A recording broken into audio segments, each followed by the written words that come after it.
कबाड़ा पड़ा हुआ है, पुराना कबाड़ी को बेच देंगे बाद में।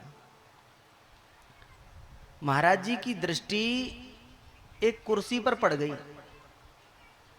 आप ये सोचिए, विचार कीजिए कि महापुरुष की दृष्टि अगर टूटे फूटे पर भी पड़ जाए तो उसका भी क्या गति होती है।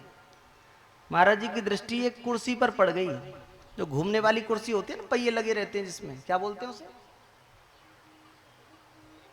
कुर्सी बोलते हैं। हाँ, जो घूमती है, वो टूटी हुई वो कुर्सी पड़ी थी।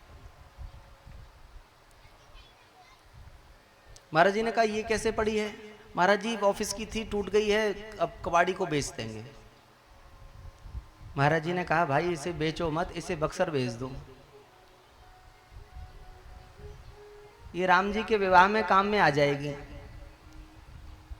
उसने कहा महाराज जी नई कुर्सी खरीद के भिजवा देंगे।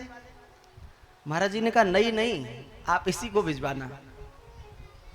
और उस व्यक्ति ने रेल से वो टूटी हुई पुरानी कुर्सी वहां भिजवा दी, घूमने वाली कुर्सी, ऑफिस चेयर। और वह व्यक्ति सीताराम जी के विवाह में बक्सर गया। तो बक्सर की लीला बहुत प्रसिद्ध है, विश्व प्रसिद्ध, विश्व प्रसिद्ध लीला है बक्सर की। बक्सर वह स्थान है जहां राम जी ने ताड़का वध किया, जहां राम जी ने विश्वामित्र जी के यज्ञ की रक्षा की। गंगा, और राम जी ने अभिषेक के बाद, राजा बनने के बाद भी वहां अश्वमेध यज्ञ किया। ऐसी भूमि है बक्सर। बक्सर में वह कुर्सी पहुंची, लीला हो रही थी, लीला के मध्य में पर्दा खुला, महाराज जी के बगल में वह व्यक्ति बैठा था। महाराज जी ने कहा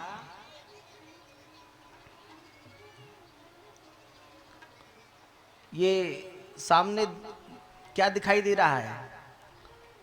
उस समय लीला में समुद्र मंथन की लीला हो रही थी। समुद्र मंथन, एक और देवता रस्सी से उसे खींच रहे थे और दूसरी ओर असुर राक्षस, दोनों ओर से समुद्र मंथन की लीला हो रही थी।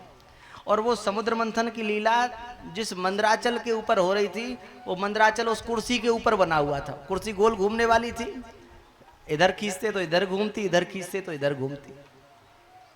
वो कबाड़ी को, जिसकी कीमत 10-20 रुपया कीमत थी जिस कुर्सी की, उसे महाराज जी ने सजाकर संवार कर मंदराचल पर्वत बना दिया और भगवान की लीला में सम्मिलित करा दिया। यह है महापुरुषों की कृपा दृष्टि का परिणाम।